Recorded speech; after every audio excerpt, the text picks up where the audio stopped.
दहेज की वजह से काफ़ी शादियां टूटती हैं। और जब हम दहेज की बात करते हैं तो इसमें केवल उन चीज़ों की नहीं हम बात कर रहे केवल कि जो जिस दिन शादी हुई उस दिन जो लेना देना हुआ उसकी बात नहीं कर रहे हैं केवल, उससे पहले भी बहुत सारे रीति रिवाज बहुत जो बन चुके हैं जो पहले कभी नहीं थे उनकी भी बात हम करते हैं। उसमें भी वो पैसे लगते हैं और कई बार उनके ऊपर भी मनमुटाव हो जाता है।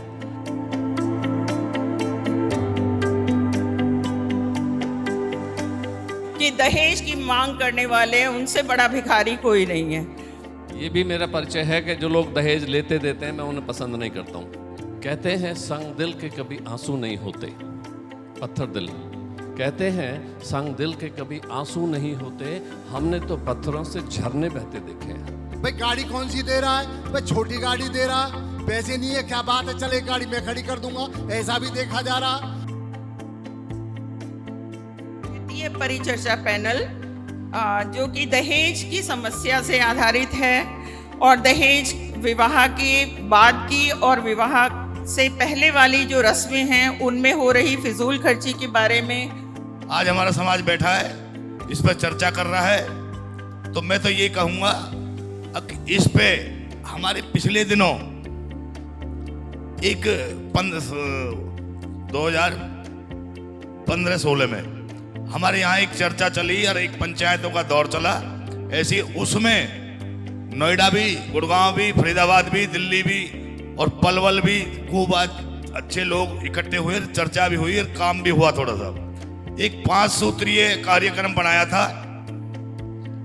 उसमें भाई शादियों में दहेज तो हम एकाएक ही ठीक से सीधे सीधे नहीं रोक सकते, लेकिन एक तरीका है कि हम फिजूल खर्ची बंद करें। सबसे पहले फिजूल खर्ची हम बंद करें। फिजूल खर्ची में क्या था, अभी सबसे पहले हम शादी में 2 बाजे ले जाएं, बस एक डीजे बंद कर दें, आतिशबाजी बंद कर दें, सिर्फ सीधे सीधे 2 बाजे ले जाएं, 100 आदमी बारात के ले जाएं ज्यादा से ज्यादा।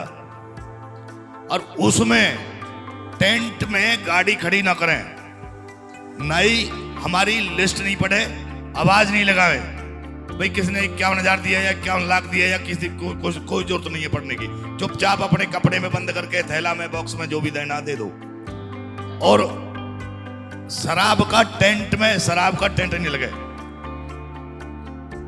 तो ये 5-6 बात थी और वो अमल यहां भी चर्चा हुई। हम अपने नोएडा के गुजर भवन में आए उस समय, तो यहां भी चर्चा चली, वहां भी, लेकिन कामयाबी नहीं मिली ठीक से।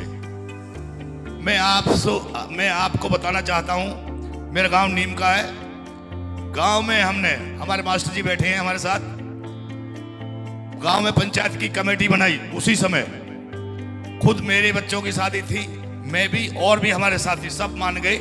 और आज भी मेरे गांव में आतिशबाजी नहीं चलती, डीजे नहीं चलता और टेंट में गाड़ी नहीं खड़ी करते, हम आवाज नहीं लगाते। हम पूरे गांव में, मेरा गांव पूरा उस बात को मानता है।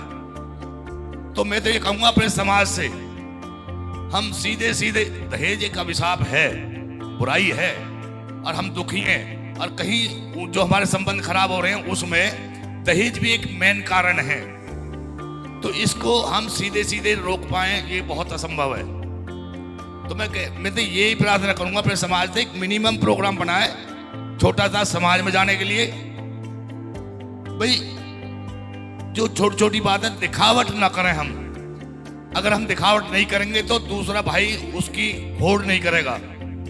उसकी होड़ में मैंने आज 51 लाख रुपए की आवाज लगा दी, दूसरा सोचेगा मैं 51 मैं 71 की लगाऊं, तो वो ऐसा सोच बंद हो जाएगी अपने आप। तो द्वितीय स्पीकर के रूप में मैं बुलाना चाहूंगी भाई विजेंद्र सिंह आर्य जी को। दहेज एक अभिशाप है, उसकी मुहिम आप चला रहे हैं, बहुत बहुत धन्यवाद। और दहेज के संबंध में बताना है, दहेज लेना अपराध है और दहेज एक ऐसी चीज है, आप सोचो दहेज से आपका महल खड़ा हो जाएगा, हवेली खड़ी हो जाएगी, या कुछ कारोबार आप कर सकते हैं, उससे कुछ नहीं हो सकता। आप ये कहें कि मेरे को तो ये लड़की वाला इतना धन दे दे, लेकिन उससे ज्यादा आपको खर्च करना पड़ेगा। आप सोचते हो कि इसने इस तरीके से जो बारात है वो उसकी सड़क ठीक नहीं करी, बारात ऐसी ना लाया, इसलिए उसके पैसे काट दो। कभी कभी तो ऐसा देखता हूँ कि मेरी जो इमेज है वो बहुत कम हो जाएगी। भाई गाड़ी कौन सी दे रहा है, भाई छोटी गाड़ी दे रहा है, पैसे नहीं है, क्या बात है, चल एक गाड़ी मैं खड़ी कर दूंगा, ऐसा भी देखा जा रहा। तो ऐसी बातें ये नहीं आनी चाहिए। कोई हल्के में शादी कर रहा है, आराम से शादी कर रहा है, बढ़िया शादी कर रहा है, तो उसको स्वीकार करना चाहिए। आप सहनशीलता आपके अंदर होनी चाहिए आप सबके। और हम यहाँ पर भी तो बैठे हैं, हम जो बात कर रहे हैं क्या अपने आप में ठीक है? हम ये भी बात होनी चाहिए, जैसे अभी बहन जी कह रही हैं। तो इसलिए मैं कहना चाहता हूँ आपसे, मैं उदाहरण देना चाहता हूँ, मास्टर जी बैठे हुए सामने। हम अपने से निमल आदमी को ढूंढें, ये विचार लें, आप अपने मन में धारण कर लें इस बात को। हम सोचते हैं हम मालदार आदमी से जुड़े, हवेली से वाले से जुड़े, व्यापार बहुत बड़ा है उससे जुड़े हम, तो वहां पर आप धोखा खाओगे, ये भी समझ लें।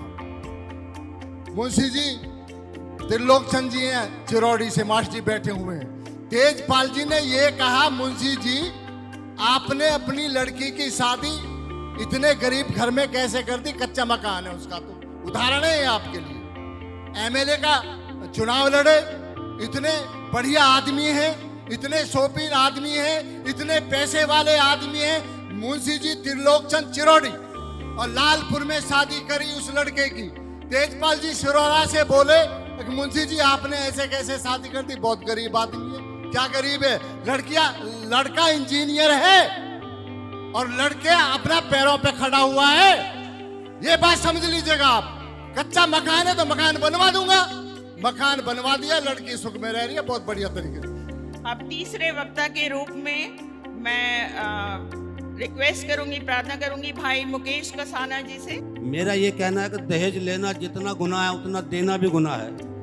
दहेज नहीं लाओ तो भी दिक्कत है, दहेज लेके आओ तो महा दिक्कत है, क्योंकि दोनों पक्षों के सेम खर्च हो जाते हैं और अनायास खर्च हो जाते हैं, और वो हमारा कमाया हुआ पैसा मात्र 2 घंटे का टेस्ट होता है, वो वहीं पे खर्च हो जाता है, और बाद में फिर एक दूसरे को ताने दिए जाते हैं, ताने मारे जाते हैं। जैसे दहेज में सबसे बड़ा जो एक रीजन है, मनुष्य फिर भी उसको निभाने की कोशिश करता है, लेकिन जो सास शब्द है वो नहीं निभाता।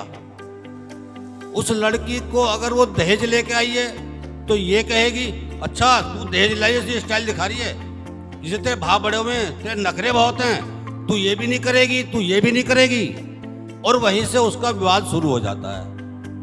और जो लड़की बेचारी नहीं लेके आई है उसको ये ताना दिया जाएगा, तू बड़ी दहेज ले आई है, चुपचाप चल खड़ी हो, इस काम कर, ये कर, वो कर।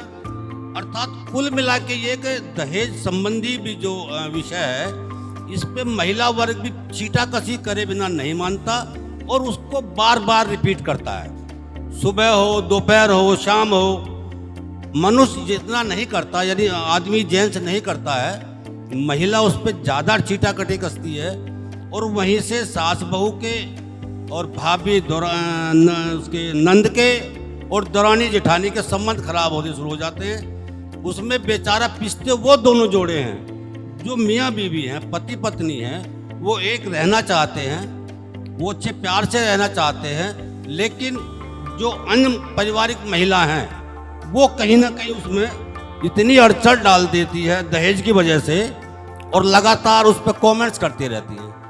तो इसलिए मेरा आपसे निवेदन है सभी से कि ये शपथ लें कि दहेज जितना देना गुनाह है उतना लेना भी गुनाह है। कुछ बच्चियां दहेज की भेंट चढ़ जाती हैं, इतनी भेंट चढ़ जाती है कि उनकी जीवन लीलाएं समाप्त हो जाती है। कुछ कर लेती हैं तो कुछ कर देते हैं, वो भी एक दहेज ही उसका बहुत बड़ा कारण बनता है। तो कृपया सभी दहेज से जितना दूरी बनाएं, जितना दिखावा कम कर लें, उतना ही अच्छा रहेगा। विवाह हो या ना हो, बच्चों को ऐसे संस्कार दें कि अपने धर्म से अलग ना जाएं। क्योंकि वर्ण संकर औलाद पैदा होती है और वर्ण संकर औलाद कुल का नाश करती है। इसीलिए शास्त्रों से जुड़े। पर यही छोटी सी हमारी बात है, शास्त्रों से जुड़ जाओगे तो यही प्रथा आपकी ऐसे समाप्त हो जाएगी, पता ही नहीं चलेगा कहाँ चली गई। मेरा ऐसा सोचना व्यक्तिगत मत है मेरा। दान और दहेज दोनों ही शब्द गलत हैं। दान कोई लड़की भिखारी नहीं है। दहेज तो लोगों ने बेकार बना दिया है क्योंकि लड़कियों की हत्याएं हो रही हैं। उससे लोगों के दिमाग में ये हो गया दहेज एक अभिशाप है। लेकिन मैं ये मानता हूं कि हर आदमी अपनी बेटी को प्यार के नाते कुछ ना कुछ देना चाहता है, तो देने का तरीका क्या हो उस पर विचार करना चाहिए कि देने का कैसे। मेरा भाई मेरी मदद करता है, मेरा दोस्त मेरी मदद करता है, सबको हाजिर रहना चाहिए मदद के लिए। बेटी से प्यार है, जैसे मुझे अपनी बेटी को था कि भाई मुझे गाड़ी देनी है, तो मेरे भाई ने कहा नहीं देनी यार, यहाँ तो काम चल जाएगा। मैंने कहा यार मेरा मन है लेकिन दिखावा बंद कर दो। जैसे हमारे चौधरी है, कहीं रिश्ता की बात होती है तो माल मलीदा कहाँ मिलेगा। यहाँ भी बैठे हैं जिन्होंने ये मेरे से कहा था और खूब चौधरी हैं, तो ये कहना बंद करो। एक हमारी माता बहनें बुरा ना मान जाए, ये भी थोड़ा सा बढ़ावा दे देती है। शादी से पहले ना एक लिस्ट मंगाई जाती है, कपड़ों की लिस्ट मंगा दो जी, तो उस लिस्ट के अंदर इतनी लंबी लिस्ट हो जाए जी, वो कई हजारों तक के कपड़ों की लिस्ट हो जाए। तो मैं अपनी बहन बेटियों से ये भी कहूँगा जी, उस लिस्ट की भी जरा कम पीछे की थोड़ा हटा लो उसे। और वो कपड़े किसी काम के नहीं आगे। किसी दुकानदार के पास जाते हो तो सबसे पहले पूछता है जी बहन जी ये लेने देने के लिए लेने या अपने लिए लेने, तो वो लेने देने के चलते हैं जी। और मैंने आज स्पेशल सरपंच जी को अपने लिए उस पर बुलाया जी, मैं आज इनको माइक दूंगा। धन्यवाद। मेरा सुझाव तो ये है, अगर आप ठीक कह रहे हो, अगर दहेज बंद हो तो शायद ये विचार, ये जो शादी में टूट रहे हैं ये ख़त्म हो जाए। ये मैं मानता हूँ कि दहेज भी इसमें एक कारण है, लेकिन दहेज से ज़्यादा कारण हमारी विचारधारा का है। हम अपनी विचारधाराओं को शुद्ध करें। जब तक विचारधारा शुद्ध नहीं होगी तब तक जो है, जो हमारे विचार नहीं बदलेंगे तब तक जो है। मैंने ऐसी भी शादी देखी है, अगर हमारे साकीपुर में 1 रुपया से शादी हुई और वो भी टूट गई, तो मैं कैसे मान लूँ कि केवल जो है दहेज के ऊपर, हाँ दहेज के ऊपर शादी टूटती है। शादी दहेज के ऊपर नहीं टूटती, केवल विचार के ऊपर टूटती है। जहाँ लालच होगा, जहाँ लालच होगा वहाँ तो अवश्य ये बात आएगी। अगर लालच कभी पूरा होता ही नहीं है, कोई और मांगता है, कोई और मांगता है, कोई और मांगता है। और ये जो बहन जी कह रही हैं, तो मैं ये भी वैसे महसूस करता हूँ कि इस बारे में औरतों का ज़्यादा विशेष इसलिए लगाव है। अगर सासू और ननद वे ही ज़्यादातर कहें क्या ले आई क्या दिया, क्या ले आई क्या दिया। औरत ही औरत की ज़्यादा जो है ज़्यादा बिगाड़ करवाती हैं औरत की औरतों का। ये मेरा बर्ताव में आया है, क्योंकि हमने बहुत पंचायतें की हैं, पंचायतों में आए हैं गए हैं, तो उसमें ये बात पाई गई है कि लड़की भी कभी जो फ़ोन करे है तो माँ यूँ कह दे अपनी सास को धमका दीजिए, देखा भला कैसे न माने, और देखा भला कैसे न माने, और मैं भी आ रही हूँ और मैं भी यूँ कर रही हूँ। तो मेरा सुझाव ये है, अगर पहला गुरु माता ही होवे और परिवार को चलाने में माता का बहुत बड़ा महत्व है, तो इसलिए हमारी बहन जी आज के खड़ी हैं, ये सारा काम करा रही हैं। मेरा इनसे निवेदन है कि ये अपनी विचारधारा को बदलें। ये सोचें अगर जो दूसरे की बेटी आई है वो मेरी बेटी है, उसे बहू ना समझें, उसे अपनी बेटी समझ के उसे प्यार दें और उसे जो है इस तरीके का को लाना ना दें। और एक मेरा कहना ये है कि दहेजों में जो भाई एक कपड़ा तो वाकई लड्डू गोपाल के, और एक है ये जो वह देवता के। मेरी समझ में यूँ नहीं आ रही, ये जो हमारी इतनी सोच हो रही है छोटी, हमें बैकवर्ड तो कहेंगे। तुम जो है मतलब इस तरीके की सोच मत रखो भाई हम जो है लड्डू गोपाल के लिए या ऐसी चीज़ों के लिए जो कपड़े मांगें और ऐसी छोटी सोच करें। दहेज एक कारण ज़रूर है, लेकिन अपनी विचारधाराओं को शुद्ध करें और दहेज की कभी जो है मांग ना रखें और अपने विचार से समाज को सही चलाएं। कहते हैं संग दिल के कभी आंसू नहीं होते, पत्थर दिल। कहते हैं संग दिल के कभी आंसू नहीं होते, हमने तो पत्थरों से झरने बहते देखे हैं। तो पत्थरों से अगर झरने बह जाएंगे तो बदलाव आ जाएगा। मैं आपको अपना अनुभव बताता हूँ। मेरा एक बेटा है, एक बेटी है। मैं गरीब सा आदमी हूँ, बहुत गरीब गांव से आता हूँ, गुठावली गांव आपने सुना हो। मैंने दोनों बच्चों की शादी 1-1 रुपए में सारी रस्में पूरी करके की है। और बेटे की शादी में मेरे पास 17 रुपए आए थे दहेज के रूप में। 17 सारी रस्में करी थी, 1-1 रुपया हर एक रस्म में लिया था। न मैंने कोई कपड़ा लिया, न कोई लत्ता लिया, न कोई सोना लिया, न चांदी लिया, कुछ नहीं। दोनों बच्चे, आज बहू 6 साल हो गए शादी को, बहुत अच्छे से है। और मैं शायद ये सोचता हूँ कि वो अच्छे से इसलिए हैं कि न मैं उम्मीद रखता, न उन्हें कोई उम्मीद देने की है। और शर्त ये थी, मैं अपने अनुभव शेयर कर रहा हूँ, शर्त ये थी कि मैं इज्जतदार आदमी हूँ। अगर तुम मुझे देने की सोचते हो तो ये रिश्ता नहीं करूँगा। अगर देने की सोचते भी हो, देना तो बहुत दूर की बात है, दे तो सकते नहीं। अगर मुझे चाहिए होगा तो ऊपर वाले से मांगूंगा। भूड़ बराल से बहू है, बहुत ही मेरे जैसा ही गरीब परिवार है। मैंने बेटी की शादी की, मंडावली गांव है, डेढ़े हैं। उनसे मैंने बहुत दसियों रिश्ते इस बात के लिए ठुकराए कि अगर कोई ले सकता है मुझसे, मुझे उस घर में उन कमीनों के यहाँ अपनी बेटी नहीं देनी है। मैं आपसे निवेदन करूंगी कि आदर्श विवाह कैसे कर सकते हैं, उस पे एक बार बताएं। ये आदर्श विवाह क्या है। यह संभव है? बिल्कुल संभव है, बिल्कुल संभव है। आज ये शादियां जो आज दहेज के रूप में मारी जा रही हैं हमारी बच्चियां, मेरा सोचना इसमें ये है एग्जाम्पल के कोई अगर मुझे गाली देर में सामने वाले का मर्डर कर दूं तो मैं इसे गलत नहीं मानता। कानून भी तो इसको बहुत गलत मानते होंगे। जगनपुर में ऐसा ही केस हुआ है। लड़की वाले ने पहले तो उसको उकसा दिया कि ले तू दहेज ले, उसके बाद नहीं दे रहा है। क्यों नहीं दे रहा है वो?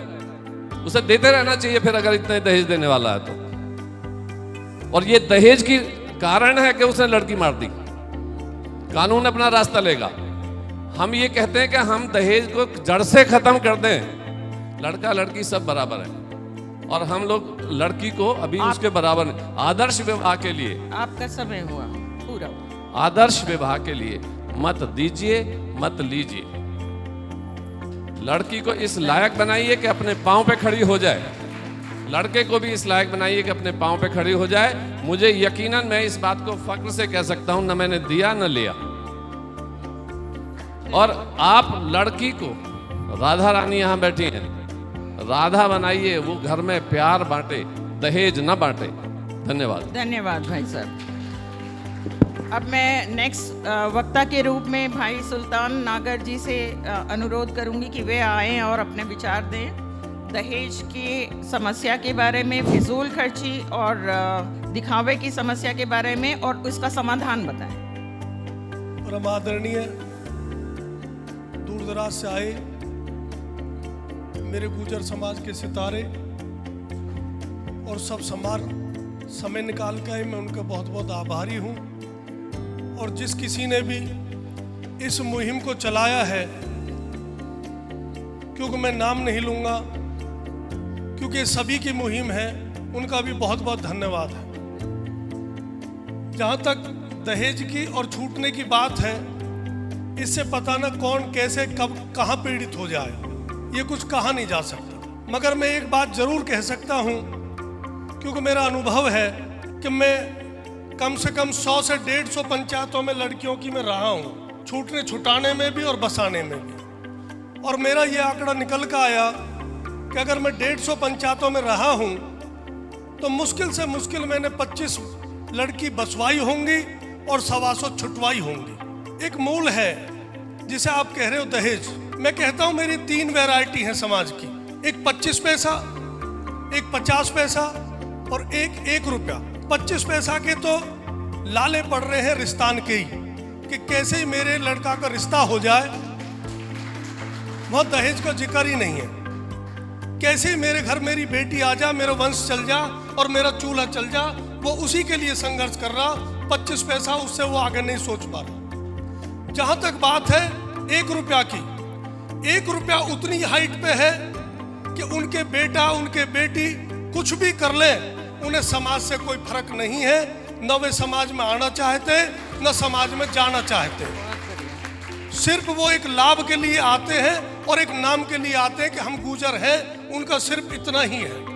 रही बात 50 पैसा की, मैं समझता हूं चाहे दहेज के लिए आप संघर्ष कर रहे हैं, चाहे बेटी छूटने के लिए संघर्ष कर रहे हैं, तो सिर्फ और सिर्फ संघर्ष कर रहा 50 पैसा।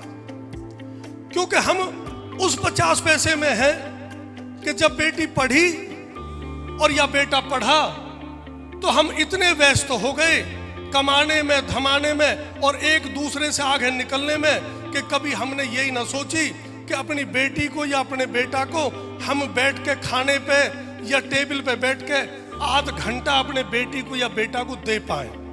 कभी हमारा विचार नहीं आया। उस दौर में हम चलते रहे प्रतिस्पर्धा में कि हम कमाने में लगे रहे। हमने अपनी बेटी को कभी नहीं बताया कि मैं किस परिवार से हूँ, किस इज्जत से हूँ, मेरी इज्जत क्या है, मेरे बेटा मेरी इज्जत क्या है। अगर मैंने अपनी बेटी को अपनी इज्जत बताई होती और अपने बेटा को अपनी इज्जत समझाई होती तो वो ना दहेज मांगने के उसमें जाता, न बेटी छोड़ने को उसमें जाता, चाहे बेटी कितना भी जुल्म कर लेती। बहुत बढ़िया। जिन बेटा ने अपने बाप की और अपने कुटुंब की इज्जत का ख्याल है, वो बेटी कितनी भी बुरी घर में आ गई, उन्होंने उन्हें रख के दिखाया है सिर्फ अपने बाप और अपने परिवार की इज्जत के लिए। बिल्कुल सही। जिन बेटियों को अपने बाप की इज्जत है, अपने परिवार का सम्मान है, वे बेटी ने रह के दिखाया है। बुरे वक्त में भी साल 2 साल बुरी रही, कैसी भी रही, उन्होंने उस परिवार में रह के दिखाया है और ये दिखाया है कि तुमने अपने करने में कसर न छोड़ी, मगर मैं अपने असल घर की थी, मैंने बस कर रह के दिखा दिया। बहुत बढ़िया भाई साहब। ये कारण होते हैं। आज एक बहाना है कि साहब लड़की मोबाइल की वजह से छूट रही है, साहब लड़की दहेज की वजह से छूट रही है। दहेज तो हमारी परंपरा है जो चलती आई और चलती रहेगी। जिस गरीब ने भी दिया है उसने भी अपनी इज्जत को दिया है। जहां तक दहेज की बात है, मैं खुले मन से कहता हूं, इसमें कोई दो राय नहीं है। जो मेरी बेटी है, मेरी माँ भी किसी की बेटी है, मेरी बहन भी किसी की बेटी है। अगर मेरी माँ बैन लगा दे कि जैसे मैं इस घर में बिहिक आई थी दहेज लेके और मेरे बाप ने दहेज देते में कष्ट उठाया, जन कहां से कर्ज उठाया, और जब मुझे ब्याहने के लिए कर्ज दिया, मैं अपनी दूसरी बेटी जो मेरे साथ आ रही है उसके साथ मैं जुल्म नहीं होने दूंगी। बहुत बढ़िया, बहुत बढ़िया। तो ये जुल्म नहीं होगा। जहां तक छूटने की बात है, हर माँ ने जुल्म सहा, हर बेटी दुख में सही है। अगर माँ बेटा से यूं कह दे कि जब मैं तेरी माँ या घर में बिहिक आई तो तेरे बाप ने मुझ पे ये कष्ट करे और मैंने पता न कैसे कैसे ये कष्ट झेल के तू पाला हा, अगर तैने आज या बेटी की गैल्यू कष्ट करा तो तू समझ ले अपनी माँ पे कष्ट कर रहा। मैं समझता हूँ 80% छुटाव बंद हो जाएगा। धन्यवाद। और दूसरा, धन्यवाद से काम नहीं चलेगा मैडम, आप समय दीजिए। आपके धन्यवाद कितना समय फिर आपको दूं? इतना समय नहीं है।